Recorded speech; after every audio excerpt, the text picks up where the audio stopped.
বানে ধুই থৈ যোৱা কিতাপ পত্ৰবোৰ শুকুৱাইছে এওঁ মনত বহু আশা জীৱনটোত কিবা এটা কৰিব লাগিব আশ্ৰয় শিবিৰৰ পৰা উলটি আহি মৰিয়নিৰ চেলেংহাট অঞ্চলৰ এই কণমানিটিয়ে সপোনৰ ঘৰখনৰ পৰা বুটলি আনিছে কেইখনমান কিতাপ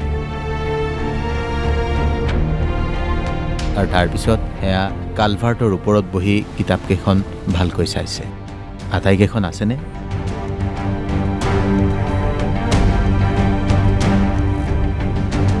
এইটো এটা সামান্য উদাহৰণ মাত্ৰ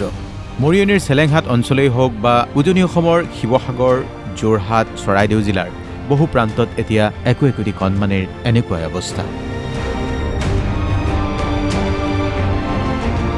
কোনোবাই কিতাপ হেৰুৱাইছে কোনোবাই কিতাপ ভৰোৱা বেগখন হেৰুৱাইছে কোনোবাই হেৰুৱাইছে ভঁৰালৰ ধান কোনোবাই হেৰুৱাইছে গোহালিত থকা গৰুহাল আৰু এনেকৈয়ে এতিয়া পানী অলপ শুকাবলৈ লোৱাত মৰিয়নিৰ চেলেংহাটত এনেকৈয়ে এওঁলোক ৰাজপথতেই বহি পৰিছে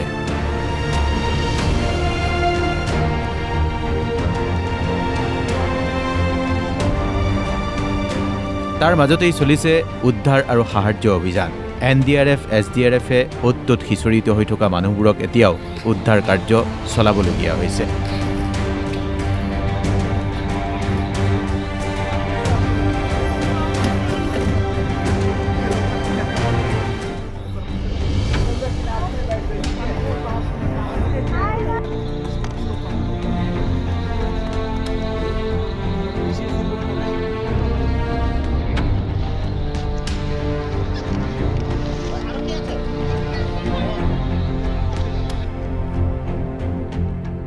একোখন ঘৰ এতিয়া এনেকৈয়ে ধ্বংসস্তূপত পৰিণত হৈছে আৰু এই ধ্বংসস্তূপৰ মাজত একোটা সপোন বিচাৰি এনেকৈয়ে হাবাথুৰি খাইছে মৰিয়নিৰ এইসকল বাসিন্দাই কি কম আৰু আমাক সুবিধা লাগিব এতিয়া মানুহজন অসুস্থ একেবাৰে গা ভাল নাই তাৰ কাম বন কৰিব নোৱাৰে ল'ৰা ছোৱালী দুটা মই দোকান হোটেল খুলি চলি আছিলোঁ গোটেইখিনি বস্তু উঠাই লৈ গ'ল একোৱেই নাই নে ঘৰত খোৱা কাপোৰ কানি আছে পিন্ধা নে ল'ৰা ছোৱালী থকা ব্যৱস্থাও একো নাই গোটেই মানে আৰু ডকুমেণ্টছ কাগজ পত্ৰ একোৱেই নাই একো এটা বস্তু নাই সুবিধা পালোঁ যথেষ্ট সুবিধা থকা ব্যৱস্থা উলিয়াই দিলে খানা দিলে ল'ৰা ছোৱালীক তাত লৈ থৈছে একো উপায়ে নাই মানে এতিয়া কি কৰিম কি খাম কেনেকৈ চলিম একোৱেই নাই মানে আৰু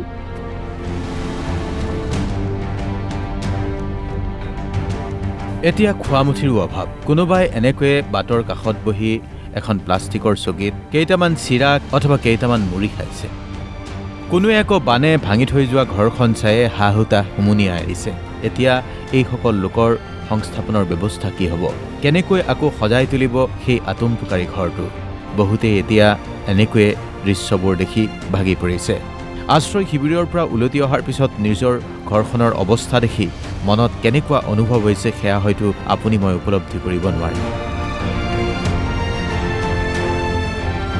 এইসকল লোকে এতিয়া এনেকৈয়ে ভাগি পৰিছে এফালে ঘৰ ভাগিছে আনফালে তেওঁলোকৰ মনবোৰ ভাগিছে সকলোবোৰ ঘৰ দুৱাৰ পশুধন ইত্যাদি কৰি যিমান সা সম্পত্তি তেওঁলোকৰ আছিলে সকলোখিনি আচলতে বানে উটুৱাই লৈ গ'ল এই মুহূৰ্তত তেওঁলোকে নিঃসহায় আচলতে হৈ পৰিছে ক'ব লাগিব যে এই বানটো আচলতে কোনো ধৰণৰ মানে কল্পনাৰ বাহিৰত আচলতে যিখিনি কষ্ট কৰি আচলতে এটা মানুহে ইমানখিনি সা সম্পত্তি গোটোৱাৰ কিমান এটা সময় লাগিব আচলতে সেই সম্পত্তিখিনি যিখিনি নষ্ট হৈ গ'ল আচলতে চৰকাৰে মই ভাবোঁ বান সাহায্যৰ তৰফৰ পৰা এটা অন্ততঃ তেওঁলোকৰ এককালীন এটা সাহায্য অন্ততঃ তেওঁলোকে চৰকাৰে ঘোষণা কৰিব লাগে বুলি মই আমাৰ তৰফৰ পৰা দাবী জনাইছোঁ চৰকাৰে হয়তো সাহায্যও দিব চৰকাৰে হয়তো খোৱামুঠিৰো যোগান ধৰিব চৰকাৰে হয়তো টিন ত্ৰিপাল কিবা অকণমান দিব